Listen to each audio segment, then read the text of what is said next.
Fee, fi, fo, fum, why does WWE hate Dash and Dawson? We are going to talk about that later here on SmackDown Ups and Downs. And can you believe it? We've only got a few more of these on a Wednesday before WWE moves SmackDown over to Fridays, meaning Ups and Downs will now be on Saturday morning. I mean, what kind of world is that? But we don't worry too much about the future and we don't worry about the past. We live in the present because that is how you obtain inner peace. My name is Simon Miller. You are indeed watching WhatCulture Wrestling, as I'm sure you know. You clicked it. If not, welcome. I appreciate it. And we are going to go through the latest episode of SmackDown and give the good bits up and give the bad bits a down. The comments are there. Get your fingers ready to go. Simon, I don't agree with you. You're a bald-headed asshole. I get it. I understand. Let's up those smacker downs.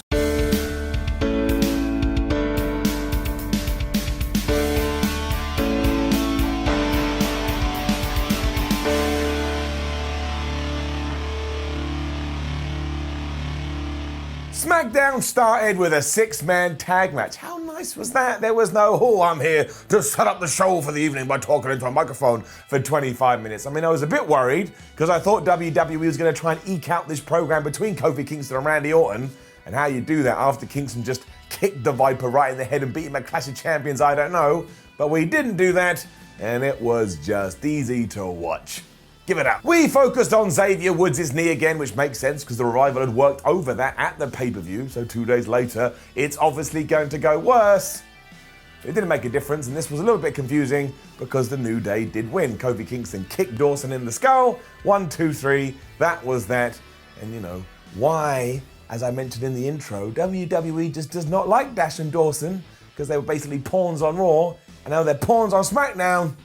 I understand. Basically, screw being a tag team champion. It's not worth the gold it's printed on. It didn't really matter though, as this was all just one big ruse for the biggest surprise during this week's episode of SmackDown, which was the return of Brock Lesnar. He stormed to the ring alongside Paul Heyman, and he's clearly grown his beard back in, and we all know that bearded Brock is the most feared of all the Brock Lesnars, and Heyman took the microphone and said, look, Kofi, I ain't gonna muck around, I ain't gonna beat around the bush. We are challenging you for a WWE title match on the first ever SmackDown on Fox on October 4th, which we've also already talked about. Do you accept our challenge? And Kobe said, I'm a fighting champion. He's like, Popeye, I'm a fighting champion. You absolutely bet your ass I'll accept your challenge. And then Lesnar just beat him up. Gave him an F5 right there in the middle of the ring. Isn't it great to be Brock Lesnar? You get paid a bunch load of money and you're always in the title scene. If you were going to ask me right now, Simon, who is going to win this match? I would reply saying,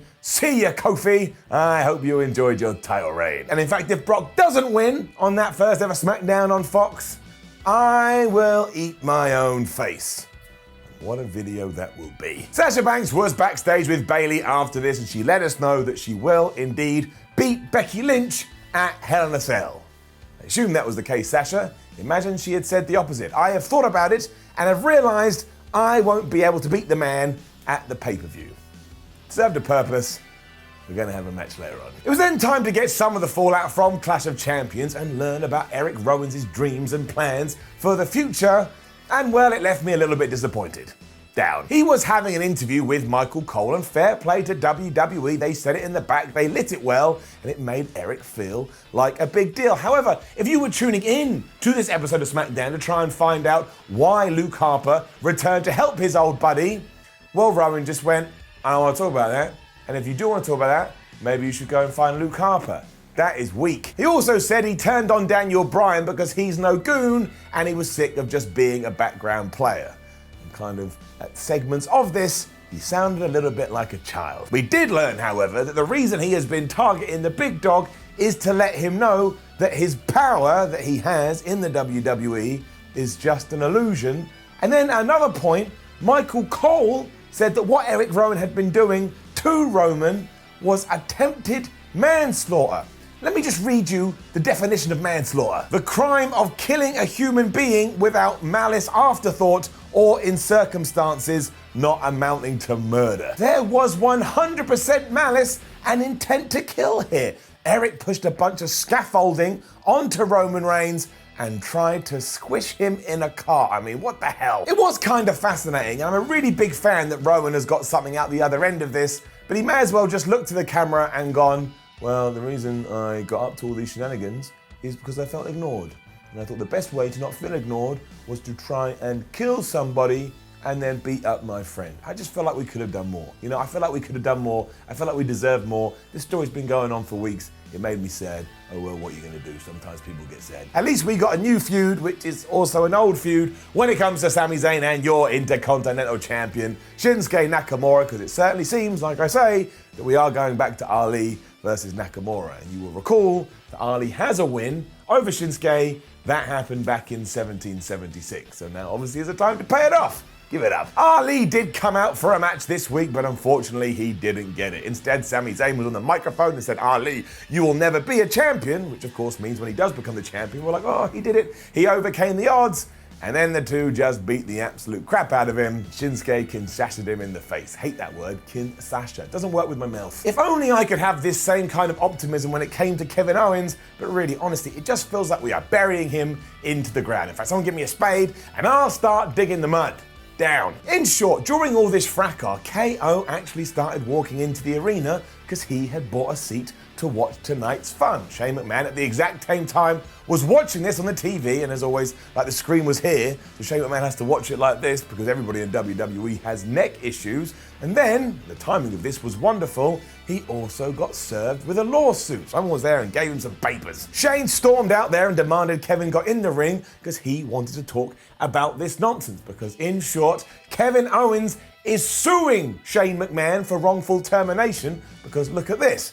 Kevin got fined $100,000 when he beat up a referee, and that referee was Elias. But last week, when Shane attacked a referee, and then the referee is Kevin Owens, he didn't get diddly squat, and therefore, none of this should have gone down how it did. There is corruption. Owens is going to sort it out. If he does win, he gets $25 million.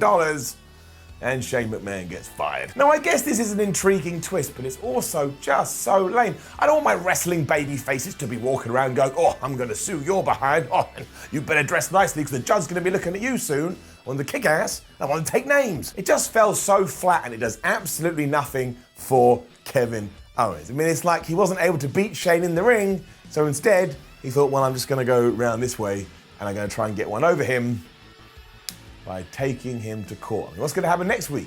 We're going to find out who the lawyers are. Somebody called David Otunga. I also just don't think this is going to turn Owens into the beacon of hope that I know he can be. And again, I want to make this perfectly clear. I want to underline it.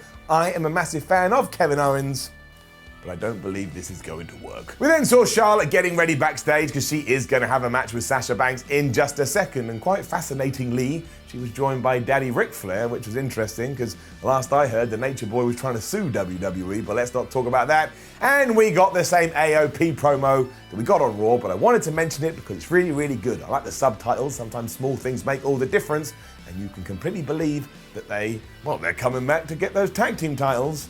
But, I wouldn't do that because when you do win the tag team titles, only bad things happen. WWE's get out of jail free card, though, then came and bit them right in the behind, which means, I guess, finally it has a cost, and that cost is a down. It was Charlotte Flair versus Sasha Banks, and look, of course this was good. It is a pay-per-view level worthy fight, and it has main evented big shows, much as it did Hell in a Cell a couple of years ago. It's just now, when WWE doesn't know who they want to win and who they want to lose, but they still want a big name match, they do the exact same thing. They did it for the main event of Raw, and they did it here again. These two went, 8, 10, 12 minutes, however long it was, and just as Charlotte locked in the figure 8, Bayley was in the ring, she was beating up the Queen, and we got the DQ. It's always the same damn thing. Also, if you aren't going to do that and your sole purpose of this is to beat up Charlotte, why the hell not just do it in around about 10 seconds? It's the law of diminishing returns then, and sadly, because it's just happened so much, the hammer is falling down on Charlotte and Sasha Banks. And then bizarrely, Carmella was out after this, and she super kicked Sasha Banks right in the face, and then the commentators were telling us, oh, Carmella and Bayley are the best of friends, they're buddies. And I was like, are they? Has that ever been made out on television? But before we could get any of that, Charlotte attacked Bayley instead. So I guess Carmella is going to be thrown into this, which means she won't be there to protect our truth and save his 24/7 title. I don't even think we're considering what's important here. It was then time to crown our King of the Ring, which means there's only one thing to do. So dim the lights, start playing some royal music, start to feel regal up into your belly, Because if King Baron is here, so is King Miller. See, I told you yesterday, and I tell you again now, you need the right character to be able to win King of the Ring if you are going to do all the crown and robe stuff. Otherwise, you just look like a big bald potatoed asshole wearing a cheap crown you bought online. This thing is going to last forever. Either way, up. To follow on from this idea though, Baron Corbin was out and he was playing up to this whole king stuff as much as he could. He did put on the crown, he put on the robe, and it just made you want to punch him in the face even more than usually you do when it comes to Baron Corbin and his face. I actually think Corbin has been pretty good the last few weeks, and then WWE surprised me massively by doing what I never thought they would do, because guess who was the person to interrupt him? I mean, Baron called him out, but still, it was Chad Gable. He'd only done this to make short joke after short joke after short joke after short joke, and boy howdy, is that getting really dull. But here, Chad was excellent, because he was like, you know what? You don't get to call me short just because you're tall, so I'm gonna beat you up. And that's exactly what he did. He pounded on Baron's skull, and he even destroyed the King of the Ring set. Now, in terms of this show of SmackDown, compare what Gable did to Kevin Owens, and finally my point becomes clear. I was so worried that after the King of the Ring was done, WWE was just going to throw Chad Gable out the window. So to actually see him engage in a feud with Baron Corbin, and again, like I say, beat him up after he just won the damn thing, it gets a round of applause from me. And look, I'm a guy here standing wearing a stupid crown. I do need to point out that Corbin did a promo before all of this, and he spoke like he was actually a king, like he called everybody his subjects, insinuated that he was going to bring tax rates down. He didn't say that, but that was kind of the feeling he was putting out there. Baron, you can't just wear something on your head and then act like you're in charge. Otherwise, you just look like a massive Poindexter, and you should probably rethink your life.